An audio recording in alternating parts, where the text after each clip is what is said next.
जब कोई parent subsidiary के अंदर अपना स्टेक सेल करता है और उसको प्रॉफिट लॉस होता है उस स्टेक सेल की वजह से, तो उस प्रॉफिट एंड लॉस का इंड अकाउंटिंग स्टैंडर्ड में बड़ा इंटरेस्टिंग ट्रीटमेंट है। मतलब अगर आपके पास 100% स्टेक है कोई सब्सिडरी का और आप 10% स्टेक उसमें से बेच देते हैं, still you are consolidating the subsidiary, still the subsidiary relationship is there.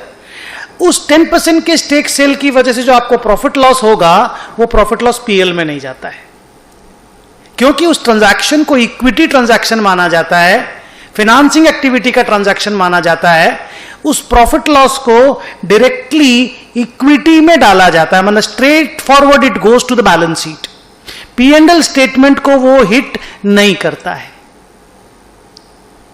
लेकिन वही अगर आप उस सब्सिडरी का इतना स्टेक सेल कर दें कि आपका सब्सिडरी का relationship ceases to exist, means अगर मान लो आपके पास 100% स्टेक है और आप 100% स्टेक बेच दिए, या मान लीजिए 90% स्टेक बेच दिए और आपके पास कंट्रोल नहीं रहा, इन दैट केस आपको जो प्रॉफिट होगा